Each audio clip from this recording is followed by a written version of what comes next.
Hello, everyone. Welcome to a moment with Teach Frey. I am Denisha Fraser, master teacher in Jamaica.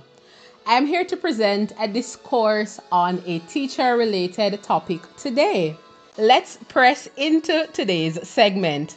Let's look at the statement. Large class sizes cannot work.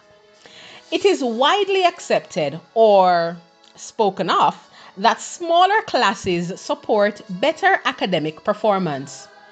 There are, however, academic researchers who think too much emphasis is being placed on this trivial matter, trivial they say, while other critical issues are being ignored.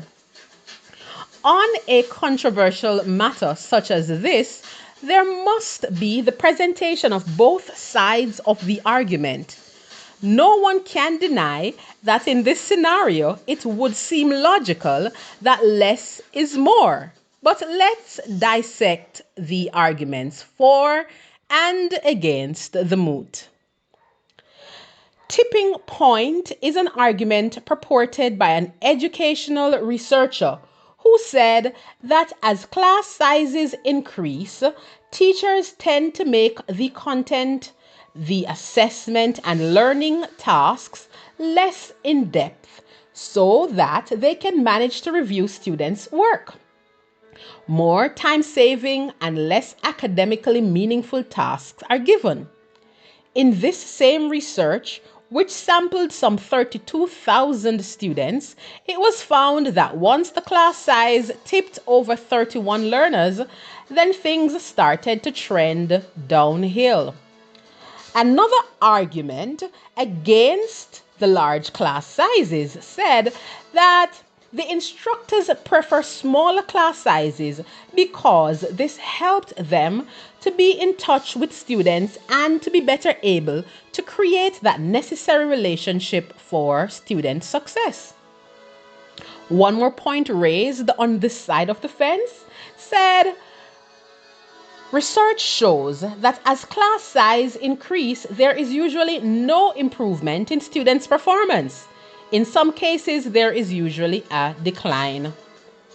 Furthermore, let's go into the practice that parents have of moving their children from one public school system to a private setting, which might be and which is usually far more expensive.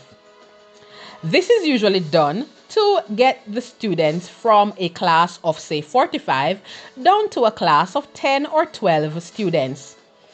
One person shared that a relative of theirs struggled with reading. For several years in the large classroom at a public school, she just wouldn't read. I was told that within 3 months of getting her into a private school with just 14 students, she was able to not only read, but within the 3 months period, she came fourth in the class.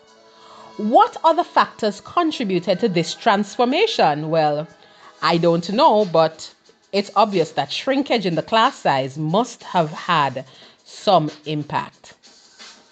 Another argument, the last argument on this side of the fence, it says, when there is indiscipline in large classes, it's like searching for a needle in a haystack. If you are just joining us, you are tuned into a moment with Teach Frey. I am Denisha Fraser, and we are looking at the moot. Large class sizes cannot work. I am about to present the arguments against this moot. Then I will conclude with some advice for my teachers. The student-teacher ratio does not allow for ideal class sizes in all situations. In the secondary setting, for instance, where upper school students are allowed to choose their subjects they wish to pursue, some courses will forever be overloaded. Their students usually do well whether or not the classes are large or small, because educators find strategic ways to navigate such inconvenience of large classes. And what about online teaching? How much does class size even really matter, since no one has to cram into any rooms or be inconvenienced by the rising temperature? With most learners navigating the online space from the comfort of their homes, maybe their beds, then class size should not be an issue. Aren't there more detrimental issues than class size anyway? Issues such as the use of resources or the use of active learning strategies. What about parental involvement or student commitment? There must be effective ways to tackle this age-old problem of class size without breaking the bank or shortchanging the learners. Let me, who is neither a proponent nor an opponent of the moot, provide some well-meaning solutions to deal with our current and never-changing reality of large class sizes.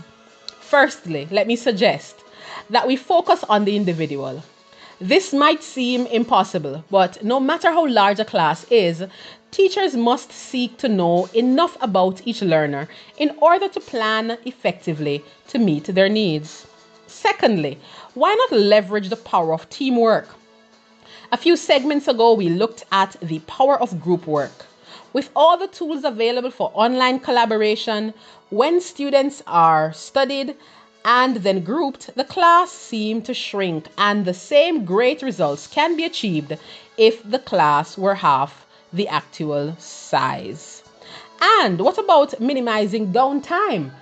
Every minute of the class time must be carefully accounted for so that the maximum learning and teaching can take place. Yes, the class is already too large, right? Let's build in active learning. As mentioned earlier, engage the learners with active learning strategies, which will force them to become engaged with the content and hence enjoy the benefits, whether they are among 10 or 50 other learners at a time. And let's practice reflective teaching. As educators, we know the power we have in evaluating how things are progressing and continuously making the needed adjustments until we find what works, and even then, reflecting some more. I'll not tell you to offer before and after school one-on-one time, since that might not be possible for you.